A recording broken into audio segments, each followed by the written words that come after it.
पे किसी पत्रकार को टैंक में डाल दिया जाता है। Chandrakar, who has recently exposed alleged corruption in a road project, he was found in a septic tank at a contractor's property. तो कहीं पे किसी पत्रकार को उसी के घर के सामने भी मार दी जाती है। Focus is on the investigations into the of senior journalist Gauri Lankesh. The police's hunt for clues about the killer continues. और अगर कोई पत्रकार स्कूल जैसे पवित्र स्थान की पोल खोले तो उसी के ऊपर सरकार द्वारा केस कर दिया जाता है। The journalist Pawan Jaiswal has been charged with cheating, criminal conspiracy and maligning the image of the Uttar Pradesh administration by making this video viral. मुझे पूरा उम्मीद है कि आप लोग राजीव प्रताप वाले केस को अभी तक भूले नहीं होंगे। तो चलो साथ में ये बताओ कि क्या एक जर्नलिस्ट को सच बोलने की कीमत अपनी जान से चुकानी पड़ी। 18 सितंबर 2025 की वो रात जब उत्तरकाशी के पत्रकार राजीव प्रताप ने अपनी पत्नी को वीडियो कॉल किया था और शायद किसी ने सोचा भी नहीं था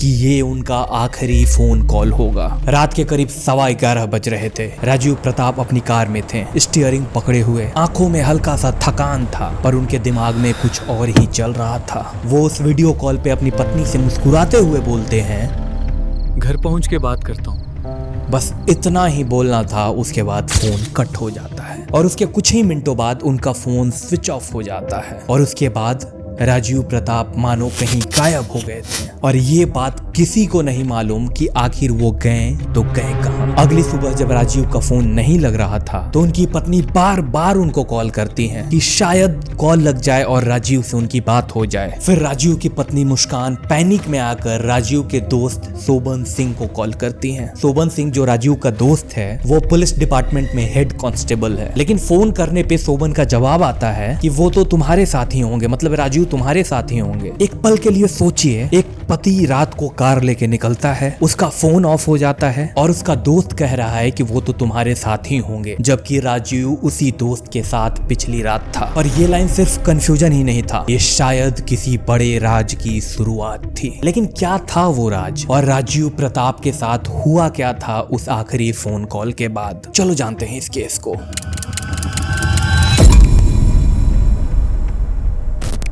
19 सितंबर 2025 की सुबह एक लोकल ने जोशियारा बांध के पास एक कार देखी जो नीचे भागीरथी नदी में गिरी हुई थी। कार के अंदर से कुछ डॉक्यूमेंट्स मिलते हैं, एक चप्पल मिलती है और जो वो कार थी वो कांस्टेबल शोभन सिंह के नाम से रजिस्टर्ड थी। लेकिन उस कार को चला कौन रहा था? राजीव प्रताप। पहली नजर में पुलिस ने इसे एक्सीडेंट बताया, लेकिन राजीव प्रताप के परिवार ने इस बात को मानने से इनकार कर दिया। देखिए, वर्तमान तक तो जो फैक्ट आए हैं वो एक्सीडेंट होने की संभावना जाहिर कर रहे हैं, लेकिन हम लोग क्योंकि परिवारजन अभी शंकाएं जाहिर कर रहे हैं तो हम लोग सभी एंगल्स पे इसमें जांच कर रहे हैं। राजीव के भाई आलोक का बोलना है कि जहां गाड़ी मिली उस रेंज में 800 मीटर तक कोई सीसीटीवी कैमरा नहीं है और जो इंजरीज थी राजीव के शरीर पर वो एक नॉर्मल कार क्रैश से कुछ ज्यादा ही क्लीन लग रही थी, जैसे उसके बॉडी पर कोई इम्पैक्ट कंट्रोल हुआ हो। उन्होंने खुद साइड देखी थी, मतलब जहां पे एक्सीडेंट हुआ था, और अगर वो सच में इतनी हाइट से गिरे होते तो बॉडी पे और ज्यादा इम्पैक्ट दिखना चाहिए था, मतलब और ज्यादा घाव दिखना चाहिए था। लेकिन उनके शरीर पर जो जख्म थे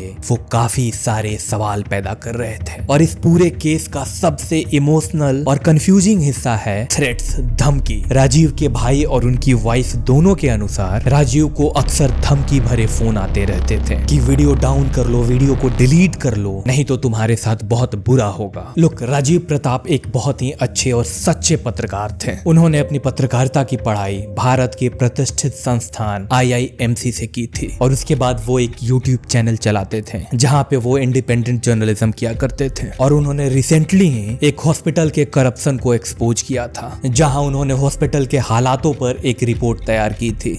पर भाई साहब, आप किस चीज़ का इलाज करने किस उम्मीद से यहाँ पर आए हैं बताइए? या इंसानों को इलाज हो जाए वही बड़ी बात है। मैडम आप जाइए, मत डरिए, कुछ नहीं करेगा मैं हूँ। और ऐसे ही एक रिपोर्ट करने के दौरान एक रात अचानक से उनके घर पर कुछ लोग आते हैं। वे लोग 4-5 के झुंड में थे। दरवाजा नॉक करते हैं और पूछते हैं कि क्या राजीव प्रताप घर पर हैं, मुझे उनसे मिलना है। फिर उनके भाई को तुरंत शक होता है और उन्होंने मना कर दिया कि राजीव अभी घर पर नहीं है, आप लोग बाद में आना। और वे 4-5 लोग घर के बाहर ही खड़ा रहते हैं कुछ देर तक, लेकिन फिर वे लोग चले जाते हैं। और उसी वक्त से उस घर में एक डर का माहौल बन गया था। राजीव के भाई कहते हैं कि राजीव प्रताप ने कैमरा उठाया, सच बोला और ये सच्चाई कुछ लोगों को बिल्कुल रास नहीं आई। वैसे भी सत्ताधारियों को सवाल से अक्सर दिक्कतें ही रहती हैं, फिर बात चाहे अंग्रेज की जमाने की हो या साल 2025 की। राजीव की पत्नी मुस्कान का दर्द और भी गहरा था। उनका कहना था कि रात 11:20 बजे के आसपास राजीव ने उनको वीडियो कॉल किया, पर रात 11:50 बजे तक राजीव प्रताप का फोन स्विच ऑफ हो जाता है। मेरी बात 11:15 बजे अपने हस्बैंड से 11:15 बजे बात हुई थी। उसके बाद उनका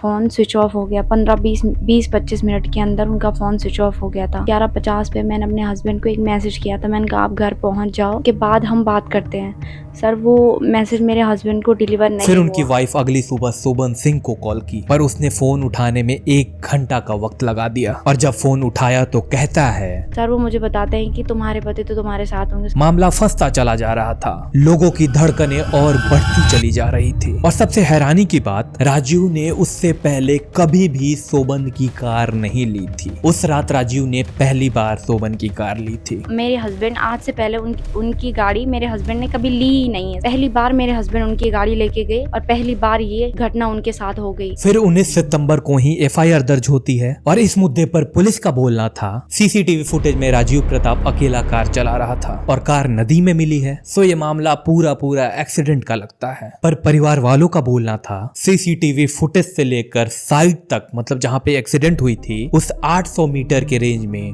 दूसरा कोई सीसीटीवी कैमरा नहीं है। और वही 800 मीटर का गैप सबसे बड़ा सवाल है, सवाल राजीव के मिसिंग होने का। उत्तरकाशी के लोग शॉक में थे। एक पत्रकार जो करप्शन को एक्सपोज करता है, उसकी मौत इतनी सिंपल एक्सीडेंट से कैसे हो गई। उन्होंने हॉस्पिटल के सिस्टम के अगेंस्ट रिपोर्ट बनाई थी, जहां हॉस्पिटल के सीढ़ियों पर कुत्ते भटक रहे थे, हर तरफ गंदगी ही गंदगी थी, शराब की बोतलें थी और उसी के बाद से ही उन्हें धमकियां मिलने लगी थी। और जब एक आवाज सच बोलने के लिए उठती है तो सिस्टम के अंदर के कुछ लोग हमेशा बेचैन हो जाते हैं कि कहीं उनका मुखौटा न उतर जाए। राजीव के भाई का बोलना है कि हम पुलिस के इस थ्योरी से बिल्कुल असहमत हैं। 19 सितंबर की सुबह पुलिस ने अपनी इन्वेस्टिगेशन स्टार्ट की। सीसीटीवी फुटेज और विटनेस स्टेटमेंट सब कुछ इकट्ठे किए जा रहे थे, लेकिन जैसे जैसे दिन बीत रहे थे परिवार वालों का भरोसा पुलिस के ऊपर से उठता जा रहा था। वहाँ के डीजीपी दीपम सेठ का बोलना था, 20 तारीख को ये वाहन क्षतिग्रस्त हालत में भागीरथी नदी में ये मिला। ये लगभग पुल से 55 मीटर नीचे गिरी थी। लेकिन करीब 10 दिन बाद जाकर 28 सितंबर को राजीव प्रताप की डेड बॉडी एक बराज के पास से मिलती है। ऐसे कई सारे पत्रकार आपको मिल जाएंगे जिन्हें सच बोलने की कीमत अपनी जान से चुकानी पड़ी। कोई खनन माफिया के खिलाफ बोलता है तो उसे जिंदा दिया जाता है और कोई कॉन्ट्रैक्टर पर सवाल उठाए तो उसे टैंक में डाल दिया जाता है। ऐसी घटना मानो कॉमन होता जा रहा है इस देश में, जो कि कतई नहीं होना चाहिए और सच बोलने वालों को बचाना चाहिए किसी भी कीमत पर। राजीव प्रताप जिसके वीडियो लोगों को सच दिखाते थे, वो आज खुद एक मिस्ट्री बन गया था। और जब एसआईटी ने अपनी फाइनल रिपोर्ट दी तो उसमें भी सब कुछ सेम लिखा हुआ था कि 18 सितंबर की शाम राजीव अपने दोस्त शोभन सिंह और मनवीर कलूदा के साथ उत्तरकाशी में एक जगह टाइम स्पेंड करते हैं। वे तीनों लोग शहीद स्मारक चौक पे मिलते हैं और फिर टैक्सी स्टैंड के पास चले जाते हैं। शोभन सिंह और राजीव ने थोड़ा ड्रिंक किया, लेकिन मनवीर ने नहीं पी थी उस रात और रात 10 बजे तक तीनों लोग वहीं पर थे। फिर वहां से मनवीर घर चला जाता है। राजीव और शोभन ने कार ली और एक होटल के पास डिनर के लिए निकल जाते हैं वे दोनों लोग। सीसीटीवी फुटेज में 11:22 PM पर राजीव और शोभन उस कार में दिखते हैं, लेकिन 1 मिनट बाद राजीव अकेला ड्राइव कर वहां से चला जाता है। 11:38 PM पर गंगोरी ब्रिज के पास कार को लास्ट बार देखा गया था। उसके बाद कोई फुटेज अवेलेबल नहीं है। वहीं पे शोभन सिंह का कहना था कि मैंने राजीव को मना किया था, वो नशे में धुत था, पर वो मेरी बात नहीं मानी। राजीव की वाइफ मुस्कान का बोलना है कि राजीव सिर्फ अच्छे जर्नलिस्ट ही नहीं, एक अच्छे इंसान भी थे। उन्होंने अपना घर, कंफर्ट सब कुछ छोड़ दिया था सिर्फ आवाज उठाने के लिए, सिर्फ सच दिखाने के लिए, और उन्होंने सच दिखाया भी, लेकिन उनकी आवाज को चुप करा दिया गया और अब मुझे सिर्फ न्याय चाहिए। लेकिन पुलिस के लोगों ने इस फाइल को क्लोज कर दिया एक्सीडेंट और अपनी जांच का हवाला देते हुए। लेकिन कुछ सवालों के जवाब अभी भी मिलना बाकी था। राजीव प्रताप को धमकी भरे कॉल कौन कर रहा था? उसके घर पर जो लोग आए थे वे लोग कौन थे, और उस हॉस्पिटल रिपोर्ट के बाद ही उनके पास इतनी फोन कॉल्स क्यों आ रहे थे, उन्हें वीडियो को डिलीट करने के लिए क्यों बोला जा रहा था। ये सारे अनआंसर्ड सवाल उनके परिवार के हैं, राजीव की वाइफ मुस्कान के हैं। लुक, जर्नलिज्म सिर्फ एक प्रोफेशन नहीं, एक जिम्मेदारी होती है, और राजीव प्रताप ने अपनी जिम्मेदारी निभाई, शायद जिंदगी के आखिरी पल तक। ये थी आज की केस स्टडी।